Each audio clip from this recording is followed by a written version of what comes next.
Vamos lá. Já 9:03 já. Vocês estão conseguindo escutar, né, meu áudio direitinho? Sim. Sim.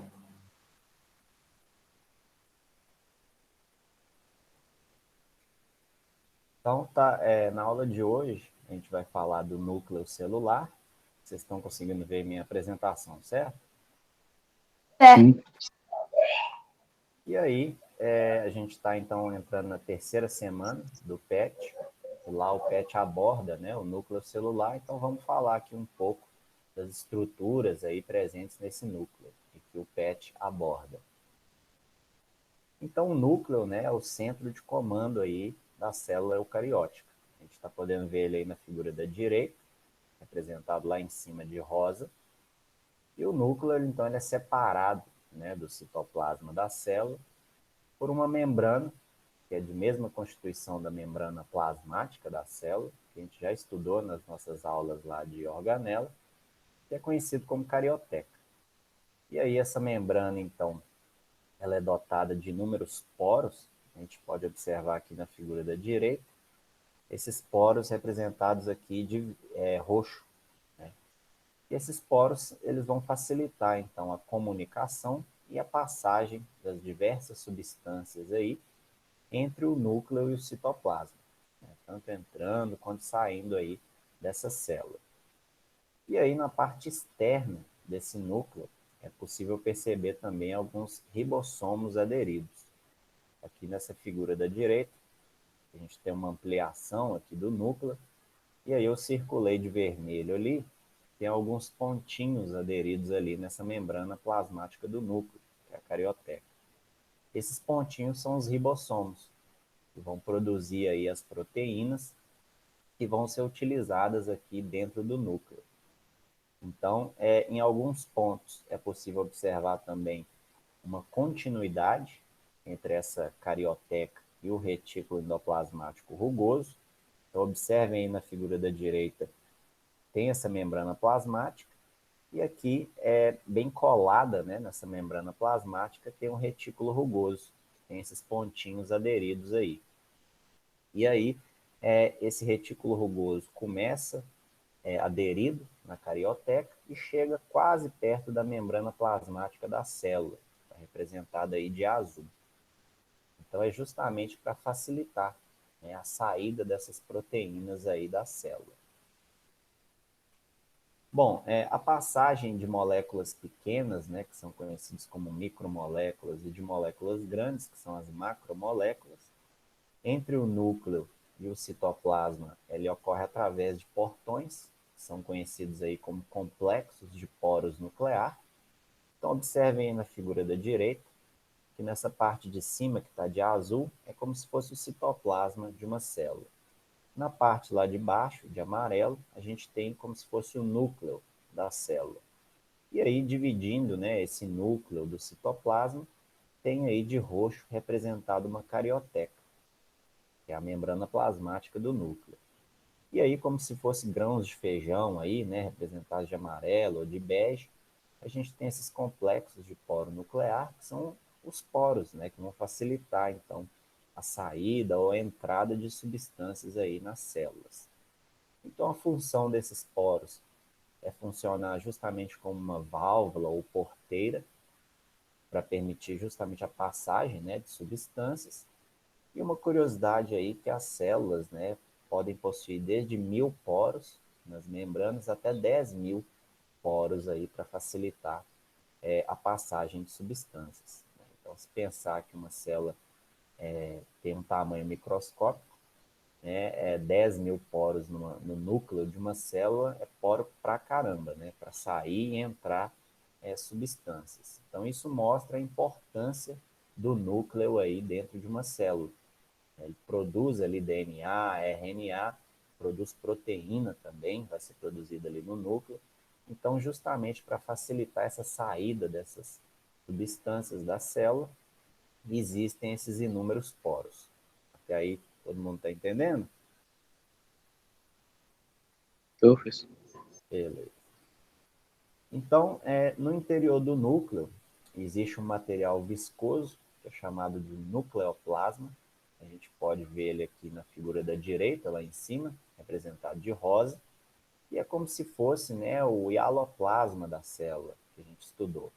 É esse material líquido ali que vai banhar, né, preencher o núcleo. Então, nesse nucleoplasma é um local que vai encontrar diversas substâncias e ocorrer algumas reações químicas ali dentro.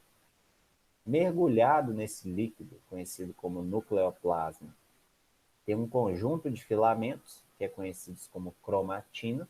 A gente está vendo essa cromatina aqui na figura da direita, na letra B.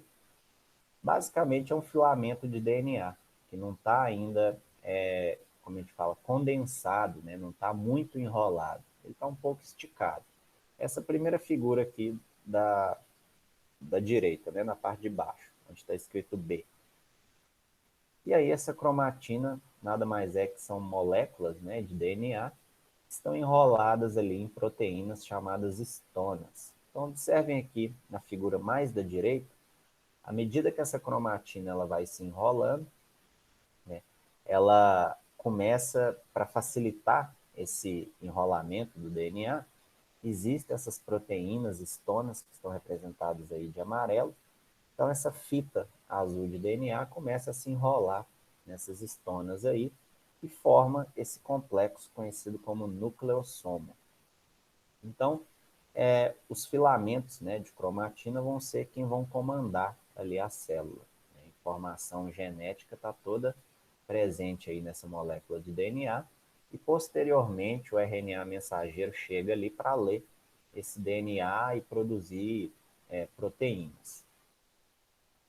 Então, na fase que a célula não está em divisão celular, né, a cromatina ela vai estar desenrolada. Então, vai estar, como a gente está vendo aí na figura da direita, nessa letra A, de A azul, pouco enrolada.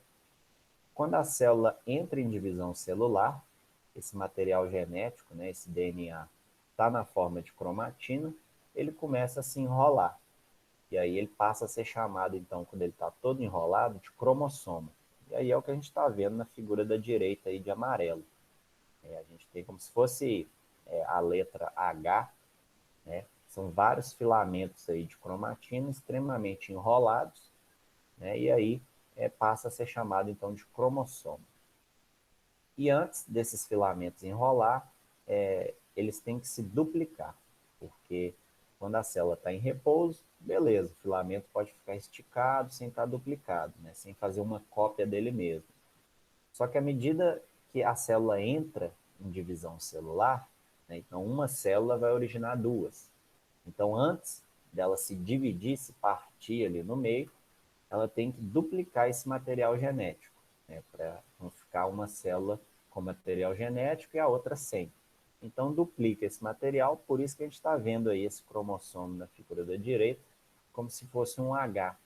Então, tem duas partes aí que são cópias, uma cópia da outra, por isso está representado como se fosse um H. E aí, nessa cromatina, né, o DNA, então, ele é formado por unidades chamadas de nucleossomos, que são esse DNA que está representado na figura da direita de azul, enrolado em 8 proteínas chamadas estonas, que é o que está de amarelo. Aqui nessa figura da esquerda, a gente pode ter uma ampliação aí, como que é esse DNA enrolando nessas proteínas.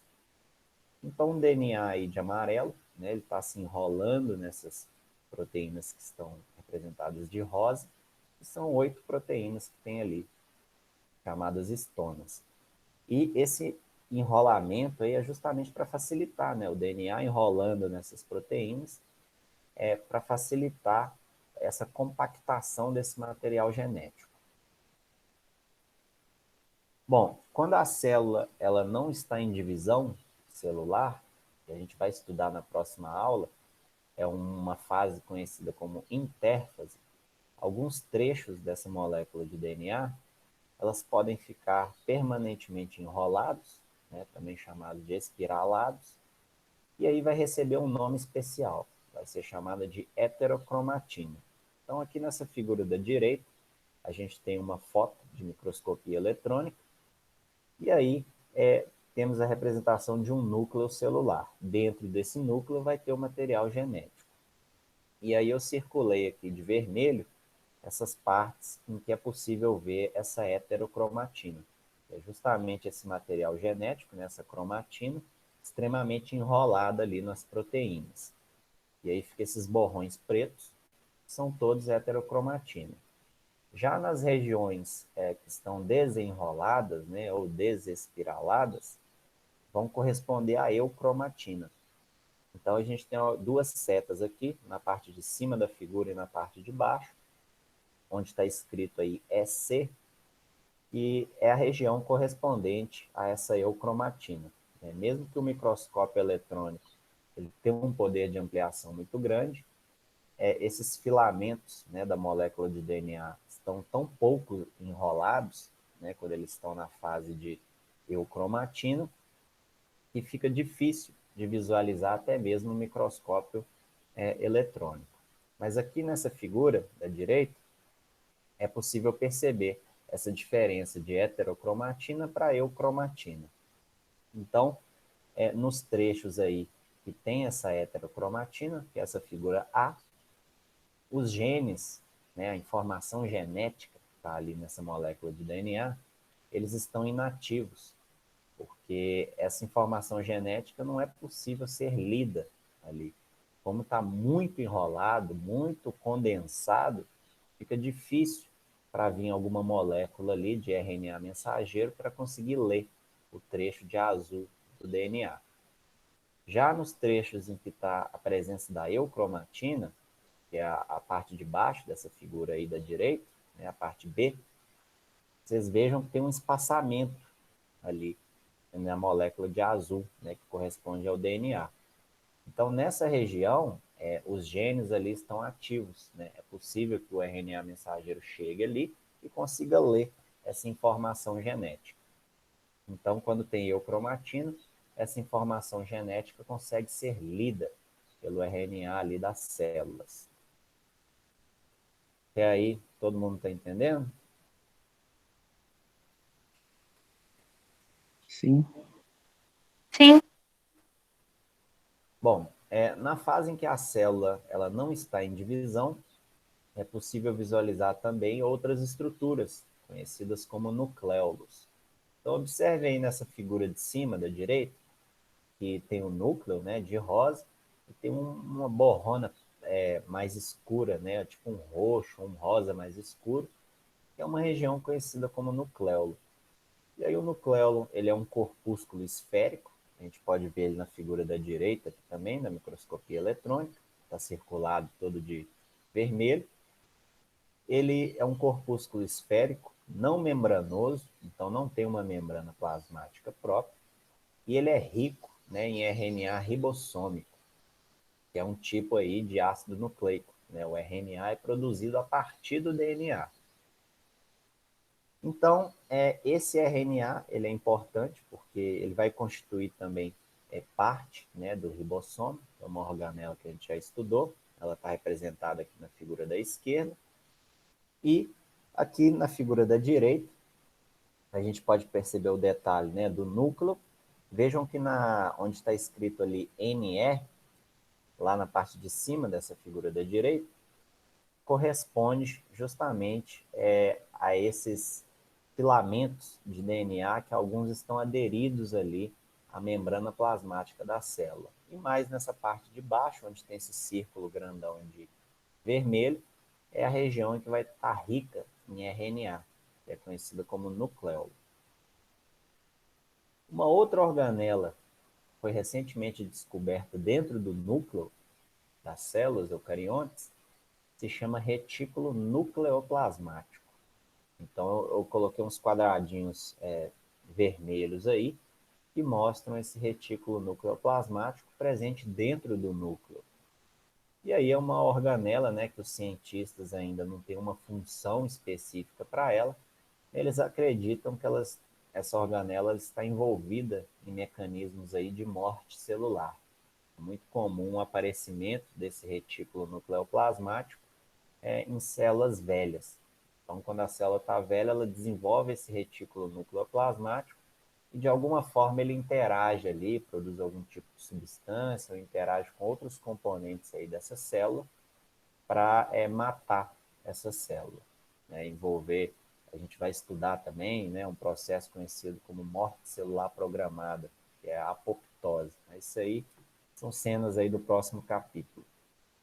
Então, essa organela foi recentemente descoberta, né? Tem livros didáticos que nem citam a presença dessa organela, então é uma novidade aí que eu estou trazendo para vocês sobre esse retículo nucleoplasmático. Está presente, então, dentro do núcleo de uma célula eucarionte. Bom, na fase que a célula... Isso aqui está repetindo. Bom, eu peguei aqui uma questão lá do PET, da terceira semana, a respeito aqui desse conteúdo que a gente está vendo de núcleo celular. Então, eu posso realizar ela? Sim. Então, a questão de número 4 está perguntando o seguinte: quais são as principais estruturas do núcleo celular? Qual semana é essa aí? É a terceira semana. Tá bom. Quais são as principais estruturas do núcleo celular e qual a função delas? Então, voltando aqui, nessa figura a gente tem o núcleo, lá na parte de cima.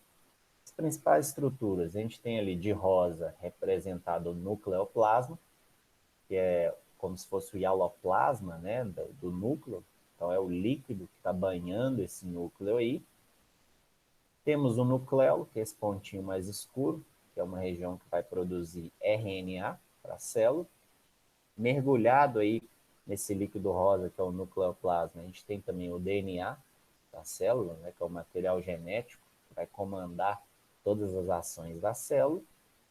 Temos aí a membrana plasmática da célula, que é conhecido como carioteca, né, e tem também essa membrana plasmática, ela vai controlar tudo que entra ou sai da célula. E tem também, nessa membrana plasmática, ribossomos aderidos, né, para produzir proteínas aí, para serem utilizadas nesse núcleo, ou até mesmo ali no citoplasma da célula. Então, essas são algumas estruturas que estão presentes aí no núcleo, né, e a função delas. A gente viu também aqui o retículo nucleoplasmático, né, que é uma organela envolvida aí em processos, né, em mecanismos de morte celular. Então, são basicamente essas estruturas que um núcleo de uma célula eucarionte apresenta. Ok? Bom, a respeito aqui do DNA, né, e dos genes. O DNA, então, é uma macromolécula portadora de informações de comando da célula. A gente está vendo ele aí na figura da direita, como se fosse essa escada retorcida, né? Então, é um longo filamento, cuja estrutura lembra uma escada aí, a gente chama de retorcida, né? E cada trecho de DNA vão conter uma informação genética. E essa informação genética está presente ali nos genes, ou gene, também conhecido. Então, a respeito da estrutura do DNA. Né? O DNA é uma macromolécula, então uma molécula grande. Ela é formada por unidades menores, que são conhecidas como nucleotídeos.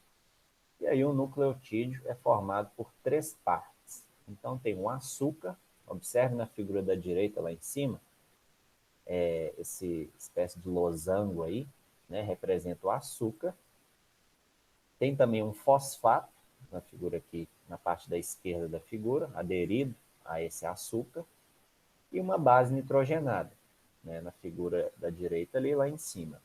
Então são essas 3 partes que formam o DNA, fosfato, açúcar e base nitrogenada. Isso aí forma unidades conhecidas como nucleotídeos. E a repetição desses nucleotídeos vão formar, então, a molécula de DNA. Bom, em 1953, né, um bioquímico chamado James Watson e um biólogo molecular chamado Francis Crick, eles estão representados aí na figura da direita. Lá em 1953 foram os primeiros camaradas que descobriram, né, essa molécula de DNA. Foram as primeiras pessoas que descreveram aí numa revista científica como que é essa estrutura do DNA, né, formado pelo fosfato, pelo açúcar e pela base nitrogenada. Então foi uma descoberta até recente, que aconteceu lá em 1953. Bom, dos 3 componentes que formam, então, o DNA, apenas o fosfato ele não varia nesse nucleotídeo, né? Então, ele está fixo ali, o fosfato sempre vai estar ali. Agora, os açúcares e as bases nitrogenadas, elas vão ser variáveis, né? Em relação aí aos açúcares, são 2 tipos de açúcar, que também são conhecidos como pentoses, que vão fazer parte desse nucleotídeo. Então, quando a gente observa aquela figura da direita lá em cima, o açúcar, ele pode ter ali nele uma ribose, está representada mais na figura aqui da direita, compondo o açúcar, e aí quando tem a ribose, esse material genético vai ser chamado de RNA. Então o R vem aí da ribose. Quando a gente tem a desoxirribose, compondo esse açúcar, ela está representada aqui na figura mais da direita, a gente tem então a molécula de DNA. Né? O D do DNA vem da desoxirribose. E a diferença desses 2 açúcares aí é só uma moléculazinha de oxigênio, né? Um átomo, digamos assim, de oxigênio. Observem na ribose, onde está ali de amarelo, a gente tem ligado ali nesse açúcar, né, um grupo conhecido, vocês já devem ter estudado na química, né, OH. Então a gente tem um hidrogênio ligado no oxigênio, isso na ribose. E aí, na desoxirribose, que vai compor o DNA, em vez de a gente ter esse oxigênio ligado na molécula de hidrogênio, é simplesmente o hidrogênio que liga ali nesse açúcar do nucleotídeo. Até aí, tranquilo? Sim. Tá tudo certo. As bases nitrogenadas existentes são as seguintes. A gente tem a adenina, está representada aqui na figura A. Isso aqui é a fórmula química dela, né? Isso aqui a gente estuda melhor na matéria de química. Tem também a guanina, tem lá a citosina, a timina e a uracila. Né? A uracila vai estar presente somente na molécula de RNA. É por isso que eu coloquei ela aqui em negrito, porque quando você pega a estrutura do DNA, na base nitrogenada você vai ter adenina, guanina, citosina ou timina. Elas vão variar ali, ligada a esse açúcar, que é a desoxirribose. Já na molécula de RNA, vai ter adenina, guanina, citosina, só que em vez de ter a timina, vai ter, na verdade, a uracila. Então, vamos lá para mais uma questão a respeito dessas bases nitrogenadas aí, do PET. Essa é a questão de número 2 da terceira semana. Então, fala o seguinte, sobre as características do DNA. É incorreto afirmar que... Então, vamos começar lá de baixo, da letra D. Apresenta em sua pentose, ou seja, no seu açúcar, um fosfato, beleza.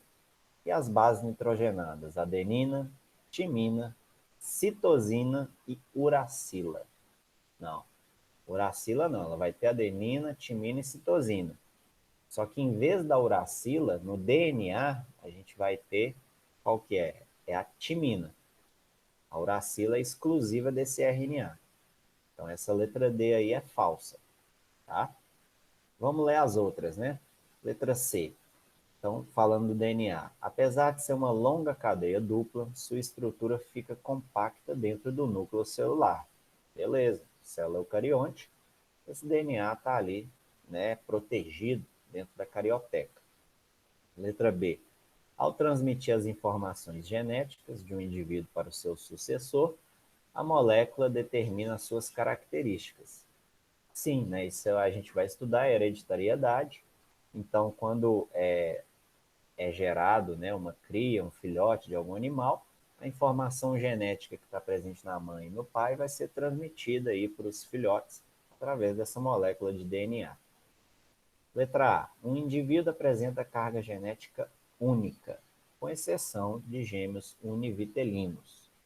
Sim, cada indivíduo vai ter uma carga genética única, né? A questão dos gêmeos univitelinos são aqueles gêmeos idênticos, né? Um óvulo se dividiu em 2, então um gêmeo é cópia do outro, né? O material genético é igual, mas tranquilo. Então, a letra D é incorreto. né? A gente não tem essa base nitrogenada uracila presente aí na molécula de DNA. Bom, a respeito aí da duplicação, né, do DNA. Então, é durante a intérfase, que é aquele período que a célula não está em divisão celular, que ela vai duplicar o material genético, vai duplicar esse DNA. E aí a intérfase, ela é um período de intensa atividade metabólica para a célula, que vai anteceder, né, e preparar a célula para o processo de divisão celular. Então, a molécula de DNA, né, a estrutura dela lembra uma escada retorcida, que é conhecida nos livros didáticos aí como dupla hélice. A gente pode ver aí na figura da direita essa estrutura do DNA. E vejam na figura mais da direita que as bases nitrogenadas, né, uma se liga com a outra. Então a gente vai ter sempre lá, G representa a guanina, C a citosina. Então na molécula de DNA sempre a guanina vai ligar com a citosina. O T representa a timina e o a adenina. Então, na molécula de DNA, sempre a timina vai estar ligando ali com a adenina. E assim sucessivamente nessa molécula de DNA. Por que eu estou falando isso? Vai ter uma questão aqui que a gente vai precisar de saber qual base nitrogenada liga com a outra. Isso aí presente no PET. E quando ocorre essa duplicação do material genético, essa escada que está retorcida ali, enrolada, ela vai se distorcer, né? Justamente para permitir a leitura e fazer a cópia desse material genético. Então, essa escada se distorce, separam-se essas duas metades, e cada metade dessa vai servir de molde para a criação de uma nova fita de DNA. Então, os livros didáticos trazem aí como uma duplicação do DNA semi-conservativa. Observem aí nessa primeira figura da direita, a gente tem a molécula de DNA de azul e cada fita dessa vai se distorcer e servir de molde para a fabricação de uma fita amarela, né, que é a cópia do DNA. Então, sempre quando o material genético duplica, uma fita de DNA é nova e uma fita, que no caso é amarela, e uma fita de DNA vai ser a antiga, né, representada aí de azul. Por isso que os livros didáticos trazem como duplicação semi-conservativa. Né? Uma das fitas vai ser sempre conservada, vai ser só fabricada uma nova fita a partir do molde dessa fita velha, fita antiga. Pois bem, vamos lá para mais uma questão aqui do PET, dessa terceira semana. Então, duas cadeias polipeptídicas, ou seja, poli, muitos, né? Peptídeo quer dizer proteína, né? Então, duas cadeias de proteínas grandes aí, ligadas entre si por pontes de hidrogênio, são constituídas por fosfato, 1-desoxirribose. Fosfato é aquele que vai estar presente lá no nucleotídeo, que a gente já estudou, presente no DNA. Citosina, que é uma base nitrogenada, guanina, adenina e timina. Então, o enunciado anterior refere-se à molécula de... Bom, como é fosfato 1-desoxirribose, né? A desoxirribose é um açúcar presente somente no DNA. Citosina, guanina, adenina e timina é uma base nitrogenada presente também somente na molécula de DNA. Então, o enunciado anterior está se referindo à molécula da letra D, né, que é o DNA. Uma outra questão aí, o DNA apresenta uma estrutura de dupla hélice, em que as bases nitrogenadas adenina, timina, citosina e guanina se projetam para fora da cadeia e se ligam por pontes de hidrogênio. Sabendo que um trecho de uma fita de DNA apresenta a sequência de bases guanina, timina, adenina, guanina, citosina, citosina e adenina, qual o trecho da fita complementar? Bom, a gente viu aqui nos slides anteriores, né, que as bases nitrogenadas, uma liga com a outra, e tem uma correspondência. Guanina sempre liga com citosina, timina sempre liga com adenina. Então, qual que vai ser a fita complementar do DNA com essas bases nitrogenadas que mostrou aqui? Bom, no caso o G da guanina vai ter que ligar com a citosina. Timina vai ligar com a adenina.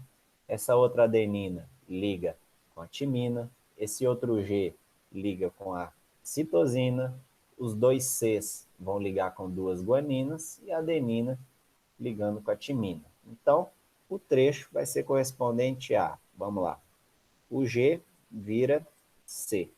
Qual que tem C aí? A letra C, ó, a letra C tem C. Timina ligando com adenina, isso. Adenina ligando com timina. Vai ser a letra C, tá? Essa terceira questão aí, a correspondência, né, da fita complementar em relação às bases nitrogenadas vai ser essa. G ligando com C, T ligando com A ligando com T e assim sucessivamente, né? Então, seria questão 3, letra C. E aí, todo mundo está entendendo? Ou já saiu, todo mundo me deixou falando sozinho aqui? Sim, tô entendendo. Beleza. O que é a duplicação do DNA? Explica a sua importância e por que é chamada de semiconservativo. Então, expliquei anteriormente, né, o que é a duplicação do DNA. Uma fita de DNA vai se desenrolar da outra e servir de molde para a produção de uma fita nova. Qual que é a importância? A importância é que o material genético duplicado, quando a célula entrar em divisão celular, ele vai conseguir ser passado aí para células filhas, né? E esse material genético perpetuar aí na espécie. Por que é chamada de semiconservativa? Seria essa figura aqui. Sempre uma fita de DNA é antiga, vai servir de molde para a fabricação de uma fita nova. Nesse caso, a fita azul, que é a fita antiga, serviu de molde para a fabricação dessa fita nova, que é a amarela. Por isso que ela é semiconservativa. Então, o DNA sempre vai ter uma fita velha e uma fita nova. Bom, a respeito aqui do ciclo celular, né? Na intérfase, a célula não está em divisão. Essa primeira célula que a gente está vendo aí na figura da direita.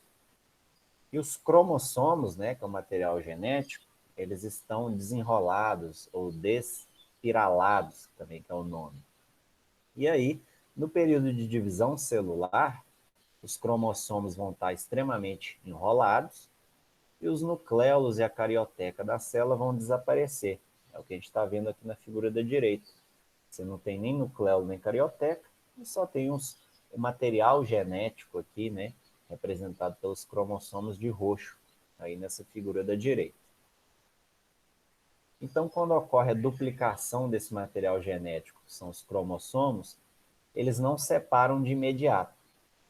Observem aí na figura da direita que essas sempre tem uma cópia, né? Essa estrutura é representada como se fosse uma letra H, um é cópia do outro, um material genético é cópia do outro, e essas cópias permanecem unidas por uma região chamada de centrômero, ou centro de constrição primária. A gente está vendo ele aqui na figura da direita, no meio aqui desses cromossomos.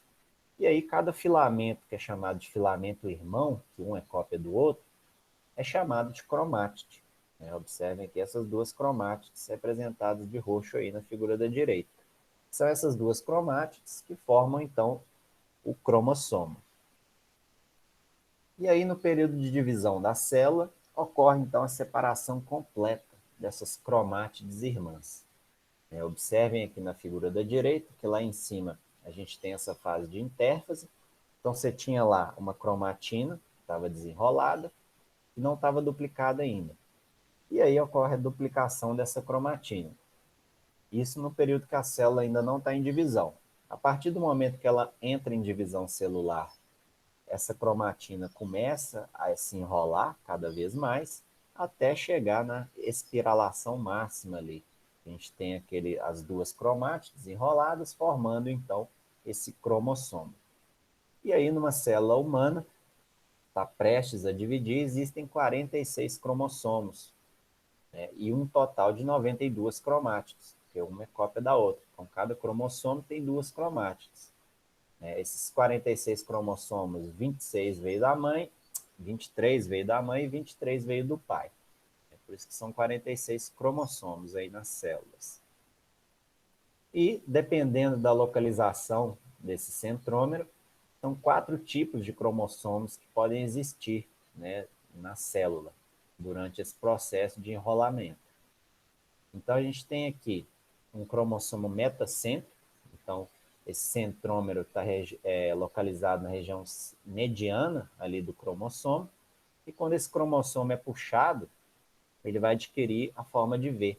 E a gente viu que aqueles microtúbulos lá, presentes aquelas organelas presentes no citoplasma, vão ser os responsáveis, né, os centríolos, na verdade, por emitir proteínas que vão arrastar esses cromossomos. A gente vai estudar isso na aula que vem. Bom, submetacêntrico. A gente tem esse centrômero localizado entre a posição mediana e uma das extremidades do cromossomo. Então, os braços desse cromossomo vão ter tamanhos desiguais, um vai ficar maior que o outro. Tem um centrômero acocêntrico também. Então, esse centrômero está localizado bem próximo a uma das extremidades desse cromossomo. E o telocêntrico, né? O centrômero está localizado aí na extremidade desse cromossomo. É encontrado em alguns grupos aí de peixes, é muito comum ter esse tipo de cromossomo na célula. Bom, a respeito de células, né, haploides e células diploides. Então, cada espécie de ser vivo possui uma quantidade, né, de tipos aí de cromossomos.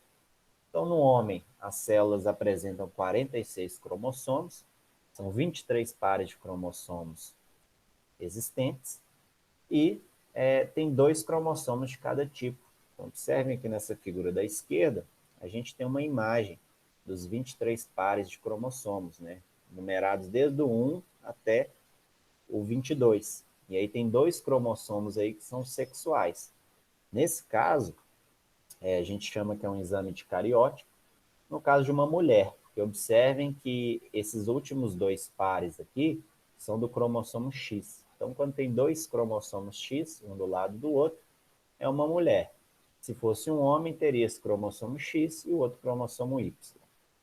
Nessa tabela aqui da figura da direita, a gente tem o número de cromossomos, né, de uma célula diploide, e a representação desse número de cromossomos. Então, no homem, 46 cromossomos, no chimpanzé, 48, no boi, 60, cachorro, 78 e assim por diante. Então, chama-se de célula diploide, né, do grego diplos, que significa duplo, as células que possuem 2 cromossomos de cada tipo. Né? Então, se a gente representa por N o número dos tipos de cromossomos, uma célula diploide ela tem 2N igual a 46. Então, tem 2 tipos de cromossomos, né, para cada cromossomo que a gente viu aqui nessa figura da esquerda. É uma célula que está diploide. Então, são 2 cromossomos em cada posição aqui. Já nas células reprodutivas, né, que são os gametas lá, espermatozoide, óvulo, existem apenas um cromossomo de cada tipo. Então, totaliza 23 cromossomos somente, tá, por célula. Então, são conhecidos como células haploide, né, do grego haplo, simples. Então, N igual a 23. Um exemplo aqui, ó, de células de pernilongos. Observe essa figura A, que a gente tem uma célula haploide. Então, a gente tem somente um cromossomo de cada tipo. E, no caso, são 3 cromossomos que a gente está vendo aí. Já aqui na figura da direita, na B, esses cromossomos, né, já estão duplicados. Então, são 3 cromossomos de cada tipo, mas eles estão ali duplicados. Então, formam como se fossem 6 cromossomos ali. Né, 2 cromossomos de cada tipo. Bom, a respeito de cromossomos homólogos, nas células conhecidas como diploide, tem 2 cromossomos de cada tipo. Os 2 cromossomos que são de cada tipo são conhecidos como cromossomos homólogos, estão representados aí na figura da direita, né? Um é cópia do outro. Então, na espécie humana, existem 23 pares de cromossomos homólogos, e cada cromossomo homólogo tem uma correspondência, né, dos genes que ele tem ali. Então, cada par de genes vai atuar determinando uma característica. Então, vamos considerar aqui, nesse cromossomo da direita, a gente tem aqui, nesse cromossomo da esquerda, um azão. E lá em cima, no cromossomo da direita, um azinho. Então, é como se fosse o seguinte, se esse azão, azinho, determinasse uma característica aí, como, por exemplo, cor do olho, o azão é um gene dominante, ele está representado pela letra maiúscula. Então, se o pai ou a mãe transmitir esse gene para o filho, ele não vai ter olho azul. Ele vai ter olho de qualquer outra cor, né? Preto, marrom, mas azul não vai ser. Agora, se transmitir esse azinho, pode ser que o filho tenha, sim, o olho azul, porque o olho azul é um gene recessivo, né? Está representado até pela letra minúscula azinho ali. Então, cada cromossomo desse tem um gene que vai determinar a mesma característica, né? O Dzão e o Dzinho também, né? Pode determinar qualquer outra característica aí, cor da pele, cabelo enrolado, cabelo liso. Então, são determinados por esses genes alelos. Então, genes alelos, eles ocupam posições correspondentes em cada cromossomo homólogo, como a gente está vendo aí na figura da direita, e eles vão atuar sempre numa mesma característica. Bom, a respeito do exame de cariótipo, né, nada mais é que uma montagem fotográfica, né, de uma sequência de cada um dos tipos de cromossomos que a gente tem na célula. Então, os cientistas colocam lá, pegam células, por exemplo, do sangue, observam que o que está de amarelo é célula branca, célula de defesa do nosso sangue. O que está de vermelho são as células, né, as hemácias, que vão transportar o oxigênio. Eles filtram lá e pegam somente essa parte amarela do sangue e jogam uma substância ali conhecida como colchicina. Então, ela não deixa que os centríolos lá formem aquelas fibras do fuso para separar os cromossomos. Então, os cromossomos se duplicam, ficam todos na região central ali da célula, e aí eles vão no microscópio, tira a foto, joga no computador, amplia essa foto e fazem lá a montagem em ordem decrescente de tamanho de cada tipo de cromossomo. Por isso que a gente tem esses exames aqui de cariótipo, né? Tem a posição 1, 2, 3, é cada tipo de cromossomo que a gente tem, né? Os 23 pares de cromossomos que a gente tem, são representados aqui. E aí, observem que nesse caso aqui, ó, eu circulei de vermelho lá, essa pessoa é uma mulher, porque tem 2 cromossomos X, né? E observem nessa figura da esquerda que esse exame é importante para detectar algumas anomalias. Então, observem lá no cromossomo 21. Né? Em vez, nessa figura da direita, o cromossomo 21 tem 2 cromossomos ali, né, representados nele. Já nessa figura da esquerda, em vez de 2 cromossomos, a gente tem 3 cromossomos. Isso é uma anomalia. Está acabando a bateria aqui. Decidi. Professor, Tá. Oi? a nossa aula tá acabando. Eu já estou finalizando aqui, só Não, eu só tô colocar avisando assim, porque às vezes você não tá aí gravando a aula, mas não tá sabendo a hora, né? não, tô de olho aqui. Já estou finalizando aqui. Faltam uns 2 slides só. Deixa eu só ligar a bateria aqui, senão vai desligar o computador.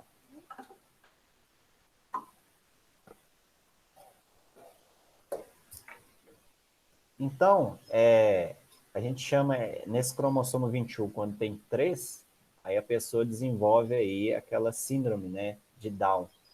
Então, é uma anomalia genética presente aí nesse cromossomo 21. Então, em vez de ter 2, vai ter 3. E algumas outras síndromes, quando a gente estiver estudando genética, que a gente vai mostrar também por esse exame do cariótipo.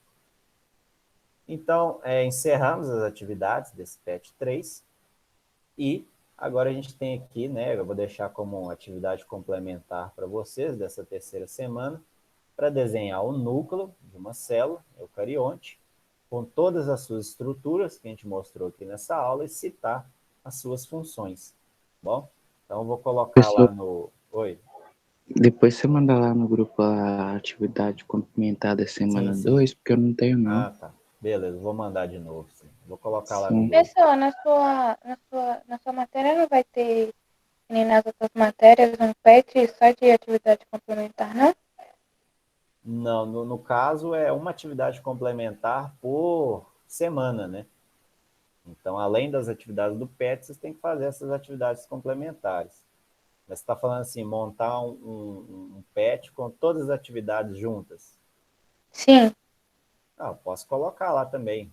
Não tem problema não, é porque eu coloco sempre de semana a semana, entendeu? Coloca as semanas tudo, pessoal.